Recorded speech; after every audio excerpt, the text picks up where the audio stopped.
Sir बिस्मिल्लाहिर्रहमानिर्रहीम। Sir जैसे कि हमने यहाँ तक पढ़ लिया था पार्टनरशिप की, जैसे हमारी एमसीक्यू की स्ट्रेटजी थी, तो आगे फिर बढ़ते हैं। सर टाइप्स ऑफ पार्टनर से स्टार्ट करते हैं। टाइप्स ऑफ पार्टनर, एक्चुअल या ऑस्टेंसिबल पार्टनर वो होता है जो कि एक्टिवली इन्वॉल्व हो, ठीक है ना। Partner who is actively engage in the conduct of the business called actual और ostensible partner. Such a partner is an agent of all other partners for the purpose of the business of the firm.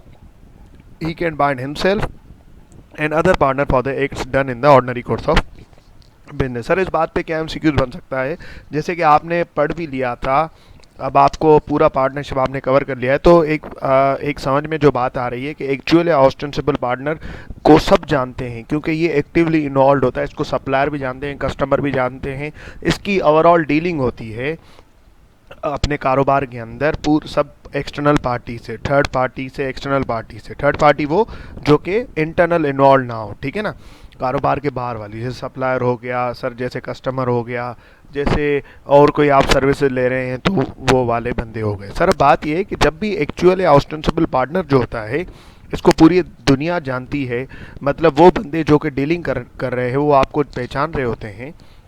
अगर ये जब भी retire होगा तो इसको क्या देना पड़ेगा सर, पब्लिक नोटिस देना पड़ेगा। अगर इसने ये रिटायर हो गया पर इसने पब्लिक नोटिस नहीं दिया, ये रिटायर होने का सोच रहा है कि मैं यार अब ये पार्टनरशिप हम छोड़ना चाहता हूँ, तो इसको पब्लिक नोटिस देना पड़ता है, जैसे कि एक्सटर्नल पार्टीज को पता चल जाए कि he is no more partner now. पर अगर इसने नहीं दिया तो ये क्या बन जाएगा सर, पार्टनर बाय स्टॉपल या होल्डिंग आउट। अब अगर इस बात पे अगर मैं एमसीक्यूज बनाने जाऊँ कि भाई एक एक पार्टनर है, एक्चुअल पार्टनर, अगर वो रिटायर हो गया और उसने पब्लिक नोटिस नहीं दिया तो वो क्या बन जाएगा, तो आप एमसीक्यूज में कहेंगे एक्चुअल या ऑस्टेंसिबल पार्टनर, ठीक है। सर अगर एक पार्टनर एक्चुअल, अगर एक पार्टनर जो कि एक्चुअल है या ऑस्टेंसिबल है, अगर वो रिटायर हो गया और उसने अगर पब्लिक नोटिस नहीं दिया तो सर वो होल्डिंग आउट या प्रिंसिपल बाय स्टॉपल बन गया, मतलब allows himself to represent to others. Third party को पता ही नहीं चलेगा कि ये रिटायर हो गया है, तो सर होगा क्या, थर्ड पार्टी समझेगी कि एक्सटर्नल पार्टी के यार ये जो है ना पार्टनर है स्टिल, और इसके बिलीफ पे ये फर्म से डीलिंग करना स्टार्ट करेगी। तो इस वजह से, पर अगर एक एक्चुअल ये भी एमसीक्यूज आ सकता है कि अगर एक्चुअल ऑस्टेंसिबल पार्टनर रिटायर हो तो उसको क्या पब्लिक नोटिस देना ज़रूरी है, हाँ ना, इस तरीके से आ सकता है। या उसको क्या करना ज़रूरी है, रिटायर अगर हो तो उसको क्या करना ज़रूरी, सर उसको पब्लिक नोटिस देना ज़रूरी है। या इस तरीके से भी आ सकता है, एक्चुअल पार्टनर का दूसरा नाम क्या है, तो आप कहेंगे ऑस्टेंसिबल पार्टनर। ये तीन तरीके के ना इसके एमसीक्यूज बन सकते हैं। फिर अगर सर मैं आगे बढ़ूँ, स्लीपिंग और डोमिनेंट पार्टनर, इसका भी इसी तरीके से एक एमसीक्यूज बन सकता है कि स्लीपिंग पार्टनर का दूसरा नाम क्या है, डोमिनेंट पार्टनर, या डोमिनेंट पार्टनर का दूसरा नाम क्या है, स्लीपिंग। इस तरीके से ना छोटे छोटे हम एमसीक्यूज भी कवर करते चलेंगे जहाँ से कोई हमारे लिए गुंजाइश ना बचे। A sleeping partner is not known as such as partner to third party dealing with the firm. ये इसको कोई भी दूसरा नहीं जानता, ये पूरा कॉन्सेप्ट दे चुका हूँ मैं आपको।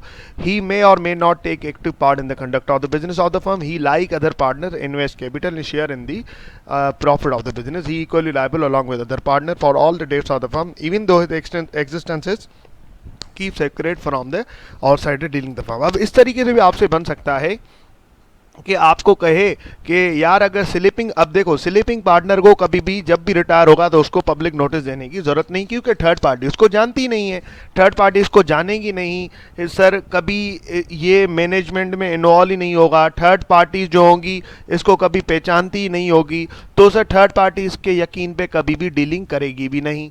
तो सर जब भी ये स्लीपिंग या डॉर्मेंट पार्टनर जब भी रिटायर होगा तो क्या इसको पब्लिक नोटिस देने की ज़रूरत है, नहीं। तो इस तरीके से एमसीक्यूज आ सकता है, क्या स्लीपिंग पार्टनर को अगर पब्लिक नोटिस देने की ज़रूरत है तो क्या वो होल्डिंग आउट, अगर उसने नहीं दिया तो क्या वो होल्डिंग आउट में आएगा, नहीं सर नहीं आएगा। तो सर क्या स्लीपिंग या डॉर्मेंट पार्टनर जब भी रिटायर होगा तो उसको पब्लिक नोटिस देने की ज़रूरत है, नहीं सर नहीं है ज़रूरत, जस्ट वो रिटायर हो जाए पार्टनरशिप एग्रीमेंट के तहत, पार्टनरशिप डीड के प्रोसीजर के तहत। सर फिर ये जो अगर इसका और क्या एमसीक्यू बन सकता है स्लीपिंग या डॉर्मेंट पार्टनर का, सर अच्छा एक बात बताएं कि स्लीपिंग इस तरीके से आपसे आ जाए, आपसे आपको ना एक इस तरीके से एमसीक्यू आ जाए और पूछ सकता है कि ये बताओ पार्टनर का कौन सा टाइप है, even though a partner whose existence is keep secret from outsider dealing with the firm, तो ये बताओ कौन सा टाइप हुआ, which type of partner will it be, ठीक है ना, इस तरीके से पूछ सकता है। a partner whose existence is kept secret from outsider dealing with the firm, which type of partner that will be, ठीक है ना। तो आप कहेंगे सर स्लीपिंग या डॉर्मेंट पार्टनर। सर एक स्टेप अब आगे बढ़ते हैं हम, nominal partner. Sir nominal partner कौन होता है? A nominal partner who does not contribute any capital or share in profits but lends his name to the firm is called nominal partner. He along with the other partner liable to the outsider for all debts of the firm. इसमें ये MCQ बन सकता है कि वो कौन सा partner होगा जो ना कंट्रीब्यूट करेगा ना ही प्रॉफिट शेयर करेगा, ठीक है ना, ना कंट्रीब्यूट करेगा ना ही सर वो प्रॉफिट शेयर करेगा, जस्ट सिर्फ और सिर्फ अपना नाम देगा। तो सर उसको क्या कहेंगे? आप बोलेंगे नॉमिनल। नॉमिनल पार्टनर, नाम से ही जाहिर है, नॉमिनल नेम, नॉमिनल पार्टनर जो सिर्फ अपना नाम लेंड करे। सर इसका इस तरीके से भी एमसीक्यूज कर सकता है कि आपसे कहे कि यार जिस एक बंदे ने सिर्फ और सिर्फ अपना नाम ले, a partner who lends his name to the firm, आपसे पूछा जाएगा इसको क्या, ये कौन सा टाइप है पार्टनर का? आप बोलेंगे नॉमिनल पार्टनर। सिर्फ और सिर्फ यहाँ से स्टार्ट करें, a partner who lends his name to the firm is called, आप बोलेंगे नॉमिनल पार्टनर। या इस तरीके से भी आपसे पूछ सकता है, a partner who does not contribute any capital और share in profits is called, आप बोलेंगे नॉमिनल पार्टनर। सर उसके बाद आगे बढ़ते हैं, partner in profits only. A partner में एग्री डेट अ पार्टनर, अच्छा नॉमिनल पार्टनर जब रिटायर हो जाए, नॉमिनल पार्टनर जब रिटायर हो जाए तो मुझे ये बताओ क्या उसको पब्लिक नोटिस देने की जरूरत है? बिल्कुल सर, बिल्कुल देने की जरूरत है। क्यों सर? क्यों? क्योंकि सर वो स्लीपिंग नहीं है, थर्ड पार्टी को उसकी एग्जिस्टेंस का पता है, ठीक है ना। तो जब भी उसने रिटायर होना होगा तो वो पब्लिक नोटिस ज़रूर देगा, ठीक है। अगर सर मैं एक स्टेप आगे बढ़ूँ, partner in profit only, a partner may agree that a partner shall get a share of profits only and that he shall not be liable to contribute toward the losses. But third party he liable for the debts of the firm. आपसे इस तरीके से इसके अंदर पूछ सकता है कि जो पार्टनर इन प्रॉफिट ओनली होता है क्या वो लॉस शेयर करेगा? तो आप बोलेंगे नहीं। तो सर आपसे इस तरीके से भी कह सकता है कि वो आपको एक स्टेटमेंट लिख के दे दे, a partner in profit only, a partner in profit only does not share only profit but does not share the losses and he is not liable towards the third parties for the debts of the firm. तो बताओ ये क्या statement सही होगी? नहीं। आप बोलेंगे नहीं सर ये सही नहीं होगी, क्योंकि जो पार्टनर इन प्रॉफिट है वो सिर्फ और सिर्फ प्रॉफिट शेयर करता है, लॉसेस शेयर नहीं करता। पर हाँ वो थर्ड पार्टीज को, एक्सटर्नल पार्टीज को इक्वली लायबल होता है, वो फर्म के सारे लाइबिलिटीज के लिए ज्वाइंटली एंड सेवरली लायबल है, ठीक है, with along with other partners. तो आपसे इस तरीके से अगर स्टेटमेंट आ सकती है कि यार जो पार्टनर इन प्रॉफिट है वो सिर्फ और सिर्फ partner on profit only shares the profit of the company but does not share the losses, contribute to losses and contribute towards the liability of the firm। तो आप बोलेंगे ये स्टेटमेंट सही नहीं है। सब पार्टनर कौन होता है सर? सब पार्टनर वो होता है कि when a partner agreed to share his profit derived from the firm with a stranger, that stranger is known as a partner. Sub partner is no way connected with the firm, cannot be represented himself as the partner. He has no rights against the firm nor he is liable to act. अच्छा आपसे पूछ सकता है sub partner का दूसरा नाम क्या है? तो आप बोलेंगे सर ट्रांसफरी इन इंटरेस्ट, ठीक है ना। ट्रांसफरी इंटरेस्ट करके आप इसको कह सकते हैं कि यार ये सब पार्टनर है, ठीक है। सब पार्टनर के राइट्स तो फिर आगे नीचे आ जाएंगे, लेकिन सब पार्टनर का आपको ये भी पूछा जा सकता है कि sub partner transferee and interest का दूसरा नाम क्या है? आप बोलेंगे सब पार्टनर, ठीक है ना। आपसे ये भी कहा जा सकता है कि यार ये जो सब पार्टनर है क्या इसका स्टेटस पार्टनर होता है? नहीं, ये इसका स्टेटस पार्टनर नहीं होता। Silent partner, sir silent partner कौन होता है? जिसका सर मैनेजमेंट में जिसकी कोई वॉइस नहीं होती, उसको बोला जाता है कि भाई आप प्रॉफिट शेयर करोगे, आप लॉसेस शेयर करोगे, आप थर्ड पार्टी से फुली लायबल हो डेट के लिए। हाँ अगर आपका दिल करे तो आप किसी भी बिजनेस के कंडक्ट में हिस्सा ले सकते हो, लेकिन आप मैनेजमेंट में आपकी हम नहीं सुनेंगे, आपसे हम कोई एडवाइस नहीं लेंगे, ठीक है ना। कोई भी हम फैसला करेंगे तो उसमें उसके अंदर आपसे हम एडवाइस नहीं लेंगे। तो इसके अंदर एमसीक्यू क्या बन सकता है कि वो कौन सा पार्टनर हो सकता है, उस पार्टनर का क्या नाम है, वो कौन से पार्टनर की टाइप है जिसका कोई मैनेजमेंट में वॉइस नहीं होता? आप बोलेंगे साइलेंट पार्टनर, ठीक है। तो इसकी भी स्टेटमेंट इस तरीके से बन सकती है कि साइलेंट पार्टनर तो फिर मतलब एक्टिवली कंडक्ट बिजनेस में नहीं इन्वॉल्व होगा। नहीं, आप बोलेंगे नहीं सर वो हो सकता है, ठीक है ना। साइलेंट पार्टनर जब भी रिटायर होगा क्या उसको नोटिस देना पड़ेगा? बिल्कुल नोटिस देना पड़ेगा। क्यों नोटिस देना पड़ेगा? अब बात ये है कि सर इस वजह नोटिस देना पड़ेगा क्योंकि उसके ये वाली जो बात लिखी हुई है ना, he may take active part in the conduct of the business. इस वजह से सर उसको जो है ना नोटिस देना पड़ेगा, क्योंकि थर्ड पार्टी में भी उसको जानती हो। सर अब आगे बढ़ते हैं, पार्टनर बाय स्टॉपल और holding out, where a person hold himself out as a partner और allows other to do it, ठीक है, they are then stop from denying the character he has assume and upon the faith of which creditor may be presume to have acted the holding. अच्छा, अब sir इसके अंदर ये आपसे holding out की definition पूछ सकता है, या इस तरीके से सिनेरियो जैसे मैंने आपको बताया, जैसे क्वेश्चन में भी हमने किए हैं, तो आपसे वो भी पूछ सकता है होल्डिंग आउट के लिए। सर ये दो दो टाइप्स हैं, जॉइंट स्टॉक कंपनी क्या होता है और पार्टनरशिप क्या होता है। सर जॉइंट स्टॉक कंपनी जो, पार्टनरशिप तो हमने पढ़ लिया, पार्टनरशिप तो एक एग्रीमेंट होता है। पार्टनरशिप कि सर ये एग्रीमेंट अगर हम करना चाहें तो कर सकते हैं, नहीं करना चाहें नहीं करें। पार्टनरशिप के लिए रजिस्ट्रेशन करवाना ज़रूरी नहीं, आपकी मर्ज़ी, आप रजिस्ट्रेशन करवा दें, नहीं करवाएं आपकी मर्ज़ी। आपकी पार्टनरशिप कभी भी सेपरेट लीगल एंटिटी नहीं होती, ठीक है ना। सर अगर मैं जॉइंट स्टॉक कंपनी की तरफ आऊँ तो जॉइंट स्टॉक कंपनी क्या है सर, दो कंपनीज आपस में मिलके कोई एक ऐसा कारोबार कर रही होती हैं जिसको सर जॉइंट स्टॉक कंपनी बोला जा सकता है, जो कि लॉ की तरफ से बन रहा होता है। सर उसको जो है ना रजिस्टर करवाना ज़रूरी होता है। सर उसके अलावा वो सेपरेट लीगल एंटिटी बन जाता है, उसकी लिमिटेड सारे कंपनी के सर जो कॉन्सेप्ट है ना जॉइंट स्टॉक कंपनी पे लग रहे होते हैं। अगर आप इसको रीड कर लेंगे तो इसके अंदर चीज़ें आ जाएंगी, ठीक है ना। अब सर अगर मैं आगे आ जाऊं, को ऑनरशिप और पार्टनरशिप के बीच में क्या डिफरेंस है। देखिए को ऑनरशिप ये सीन होती है कि एक घर के दो मालिक। कैसे सर, अगर एक बाप है, उसने सर क्या किया कि एक घर खरीदा, उसको रेंट पे दे दिया। अब उस बेचारे की, उसके हैं दो बेटे, ठीक है ना। अब उस बेचारे की हो गई डेथ, तो सर ऑटोमेटिकली उसके जो घर था, जो रेंट पे था, उसके अब बेटे ऑनर हो गए, जो कि बेटे हैं दो, ठीक है ना। अब अगर सर ये क्या उन दोनों बेटों ने अब वो दोनों बेटे क्या करेंगे, उस ऑनरशिप, उस घर के दोनों मालिक बन गए।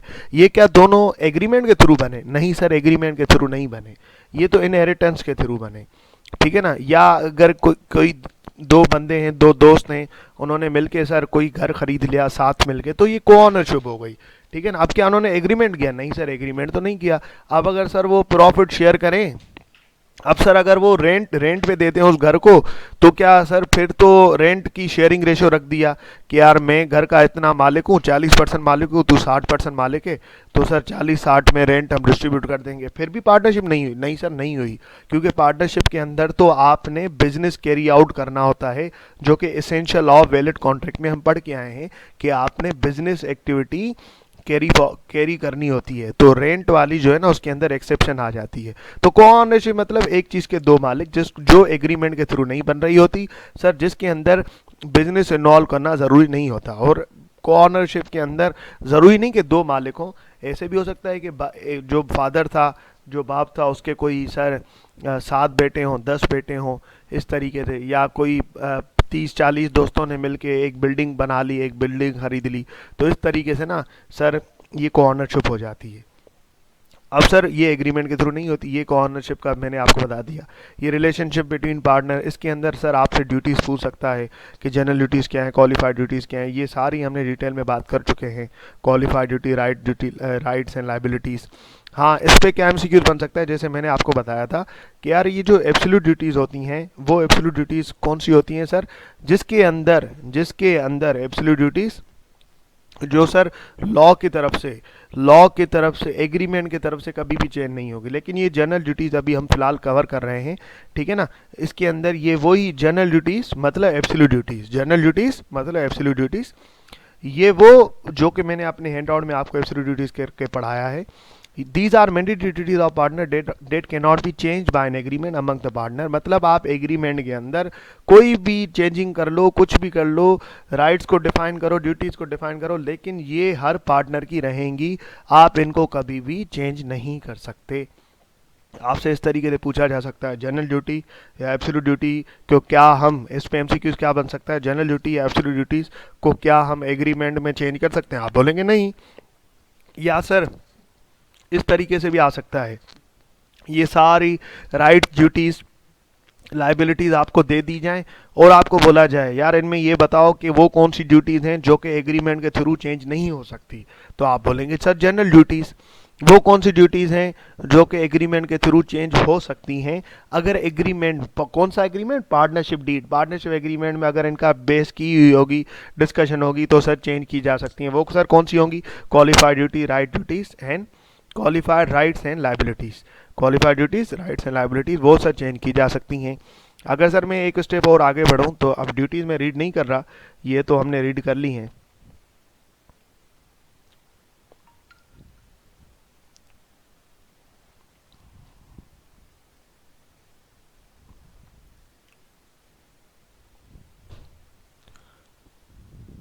हाँ सर, पार्टनरशिप प्रॉपर्टी कर लेते हैं। Subject to contract between the partner, the property of the firm includes sir all property originally bought into the common stock of the firm, all rights और interest in the property so originally brought, all property acquired by purchase or otherwise by or for the firm, all rights and interests in any property so acquired and goodwill of the business of the firm। ठीक है, unless any contrary intention appears, any property purchased with the partnership money without other partner concern will deem to be partnership property। अब ये जो note लिखा हुआ है ना, ये वाला नोट, ये बड़ा इंपॉर्टेंट पॉइंट है मेरे हिसाब से, क्योंकि आपसे ये पूछा जा सकता है कि यार अगर एक एक पार्टनर ने, मिस्टर ए ने, ए बी सी तीन पार्टनर है, और मिस्टर ए ने क्या किया, फर्म की पैसों से अपने घर के लिए सर अपना अपना जो है अपने लिए फ्लैट खरीद लिया। फर्म के पैसों से सर बी सी को बिना बताए, ए बी सी पार्टनर हैं, बी सी को बिना बताए, उनकी बिना मर्जी के, उनके कंसर्न लिए हुए बगैर ए ने क्या किया, अपने लिए फ्लैट खरीद लिया। अब तो बताओ ये अब क्या जो प्रॉपर्टी होगी, ये फर्म की प्रॉपर्टी होगी या ए की प्रॉपर्टी होगी? ए ने बोला लेटर ऑन कि मैं 3 साल 4 साल के बाद फर्म को पैसे दे दूंगा, ठीक है ना, तो सर क्या ये फर्म की प्रॉपर्टी होगी या ए की प्रॉपर्टी होगी? सर ये फर्म की प्रॉपर्टी होगी। सर क्या goodwill of the business of the firm, sir ये पार्टनरशिप प्रॉपर्टी कहलाएगी? बिल्कुल सर, इस तरीके से आपसे एमसीक्यू ला सकते हैं इसके अंदर, ठीक है। तो सर अगर मैं थोड़ा सा आगे बढ़ूं, relationship of partner, sir agent of the firm, authority, ठीक है ना, authority of partner, sir partner की अथॉरिटी कौन सी होती है? एक्चुअल होती है, एम्प्लॉयड होती है? सर एक ही बात है। तो अगर आपसे पूछा जाए कि यार पार्टनर की अथॉरिटी कौन सी होती है, आप बोलेंगे सर एक्चुअल एम्प्लॉयड। एक ही बात होती है कि एक्चुअल एम्प्लॉयड अथॉरिटी कौन सी होती है? सर अभी आ जाते हैं, authority of each partner to take decision for the business and enter into transaction with the other party may be specified in the partnership agreement. Since the partnership agreement is a contract, its terms of contractual agreement between the partner। के यार actual part वो होती है कि जो जो sir partnership के अंदर मौजूद हो, लेकिन अगर पार्टनरशिप के अंदर मौजूद नहीं है तो पार्टनर की क्या क्या अथॉरिटी हो सकती है? तो पार्टनर की, अब देखो एक्चुअल और एम्प्लॉयड में क्या फ़र्क है? सर फ़र्क ये है, एक्चुअल तब बनेगी, इस पे एमसीक्यू ये आ सकता है, एक्चुअल वो होगी कि आपको बोला जाए कि यार एक बात एग्रीमेंट के अंदर, एक अथॉरिटी, एक पावर एग्रीमेंट के अंदर डिस्कस्ड है, डिफाइंड है, तो क्या उसको पार्टनर ने एग्रीमेंट करके उसको उसको एग्रीमेंट करते वक्त उसके अंदर डिस्कशन की थी, तो सर वो कौन सी अथॉरिटी होगी? आप बोलेंगे एक्चुअल अथॉरिटी। लेकिन एक अथॉरिटी जो कि लॉ की तरफ से दी गई है पर पार्टनरशिप एग्रीमेंट में डिफाइंड नहीं है, पार्टनरशिप एग्रीमेंट में उसका जिक्र नहीं है, जिक्र नहीं किया पार्टनर्स ने एग्रीमेंट बनाते वक्त। एग्रीमेंट तो अपनी मर्जी है ना, मैं कुछ भी डाल दूं सर, तो वो कौन सी अथॉरिटी होगी? जिसका डिस्कशन नहीं होगा, जिसकी डिस्कशन होगी वो एक्चुअल, जिसकी डिस्कशन नहीं होगी वो एम्प्लॉयड अथॉरिटी। तो आपको पेपर के अंदर एमसीक्यू इस तरीके से आ सकता है कि सर अगर अथॉरिटी एग्रीमेंट के अंदर डिफाइंड हो तो कौन सी होगी? एक्चुअल। डिफाइंड नहीं होगी तो एम्प्लॉयड अथॉरिटी। इस तरीके से ना आपकी आ सकते हैं सर कोई भी बात। सर अगर मैं आगे बढ़ूँ, ठीक है, रिस्ट्रिक्शन से आपसे कोई भी एमसीक्यू एक पूछ सकता है, स्टेचुटरी रिस्ट्रिक्शन क्या होती हैं सर? तो ये बात, हाँ अब सर एक बात, liability of the partner for acts of the firm, sir इस बात पे आपको कर सकता है, लेकिन इसके अंदर जो एक वाला एक एमसीक्यूज है ना कि जो मैं आपके लिए बना सकता हूँ, वो ये कि यार अगर एक पार्टनर ने एडवांस दिया, राइट्स पे मैं आता हूँ, अगर एक पार्टनर ने एडवांस दे दिया फर्म को, फर्म के ब्याह पे, तो उसको 6% पर एनम पे उसको सर क्या मिलेगा? उसको सर इंटरेस्ट मिलेगा, ठीक है।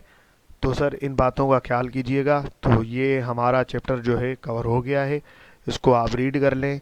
जो एमसीक्यू इसके अंदर बन सकते थे मैंने वो बता दिए हैं। ये वो सारे टॉपिक्स हैं जो कि मैं इस बुक में से रीड नहीं कर रहा, जो कि मैंने हैंड आउट के अंदर थ्रू आउट कवर किए हैं।